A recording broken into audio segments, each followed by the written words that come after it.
Coming up on Mountain News this morning, a toy drive by Kentucky's First Lady brings a bit more happiness to our neighbors in the western part of the state. And 2 Kentucky women help people affected by the tornado outbreak earlier this month stay closer to their beloved pets. Dedicated to eastern and southern Kentucky, this is WYMT Mountain News this morning.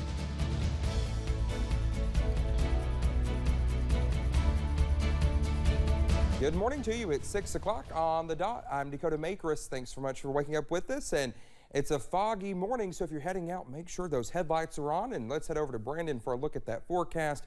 Brandon, I think Pikeville has hazard beat for the most fog. Just by looking at the camera. Yeah, so it's been thick over there this morning, but be careful. You'll run into spots where it's basically full visibility to no visibility, just like that. So just be careful out there this morning.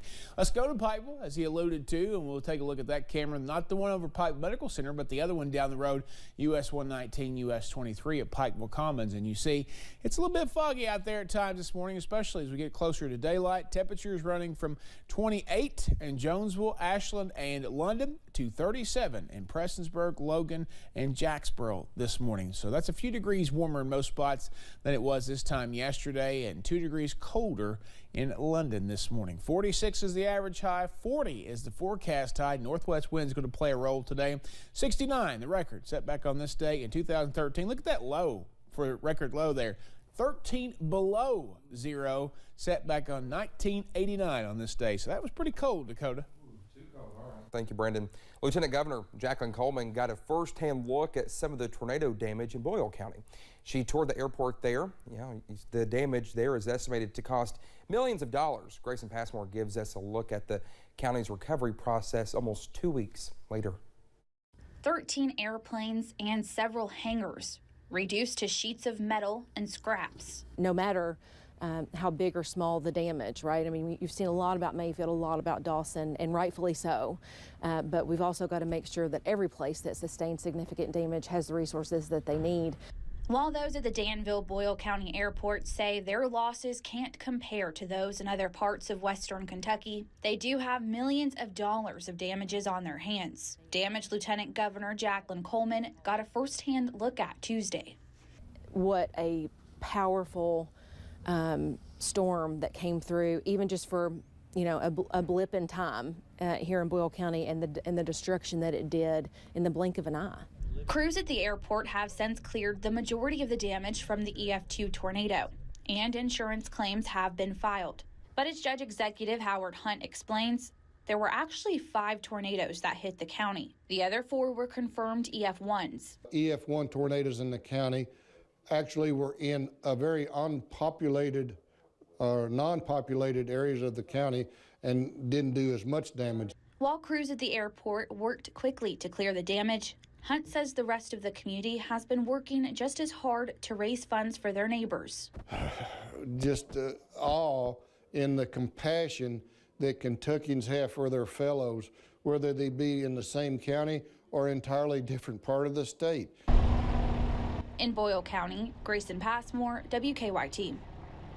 Hunt says they started Boyle County Cares to collect toys and money for those impacted by the storm. Well, we continue learning about survivor stories in the midst of the tornado tragedy. For one refugee family, the American dream they've worked so hard for was gone in a matter of seconds. Godfrey Hammis is a deputy at the Warren County Sheriff's Office and says that despite losing everything, he is glad he still has the one thing that matters: family. We just thank God that we're still here today, my whole family of 10.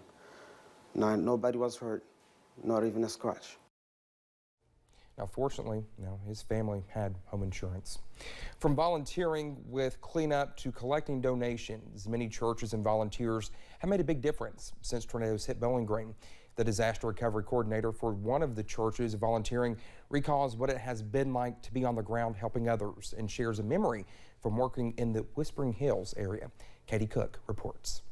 Like many others, BG First hit the ground running the day after deadly tornadoes struck Bowling Green. So we decided to cancel our services the next day. The Boy Scouts associated with the church served meals all day long, while others helped pick up debris. It was very humbling, overwhelming, You're crying one moment, you're helping another family the next moment. An unforgettable experience. One memory that sticks out happening back in the Whispering Hills neighborhood. Volunteers cleaning around a home, the owner sadly passing away during the storm. One of our church members went inside and was helping locate some jewelry and clothing items, and they happened to mention that the homeowner had a dog.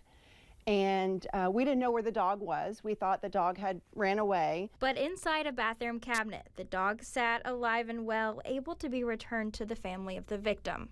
So they were very, very happy to have their puppy back. The church helping to coordinate nearly 100 volunteers throughout the week. In this room, donations are piled up, ready for anyone that needs them. In one of the boxes, we received letters of encouragement, and we are definitely passing these out. She describes it as a humbling experience, giving back in this way, but it's what churches do, many working together during this difficult time.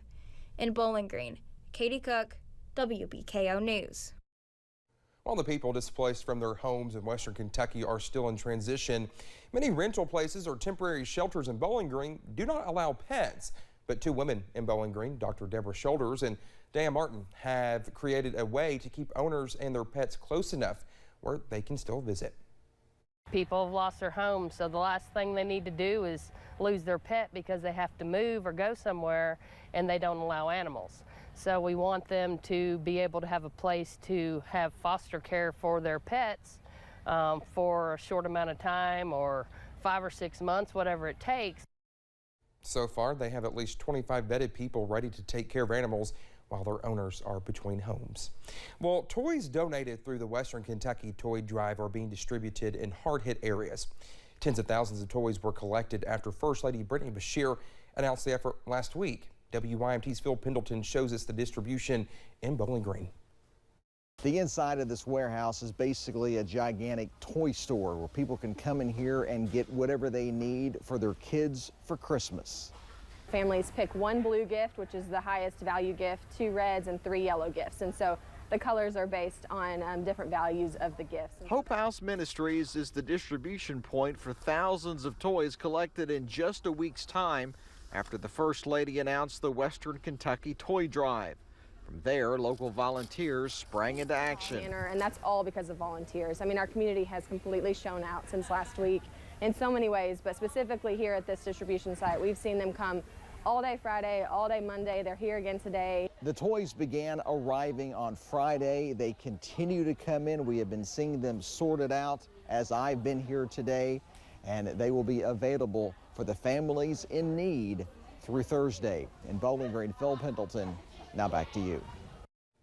Toys are being distributed at 5 different locations throughout Western Kentucky. Well, Attorney General Daniel Cameron is challenging another one of President Joe Biden's vaccine mandates. This one affects staff and volunteer workers in Head Start programs. According to a survey of Kentucky's 28 Head Start grantees, responding ones anticipate having to fire approximately 17% of their staff for not complying with the Biden administration's mandate requirements. In the Commonwealth, more than 15,000 children are served by the Head Start program, and more than 2,000 children are enrolled in early Head Start programs. Well, with the holidays just days away, Lexington doctors are concerned about the spread of the Omicron variant. Officials at St. Joseph and UK hospitals say they are seeing steady cases of COVID-19, but they are prepared for cases to continue to increase as people gather for the holidays. They say it is coming at a bad time as winter sets in. When you gather, there's the risk of transmission of viruses, especially during respiratory season, which is what we're in. There's also a concern about staffing in hospitals. Even if Omicron infections are not severe, workers in all fields can still be sidelined by it for weeks.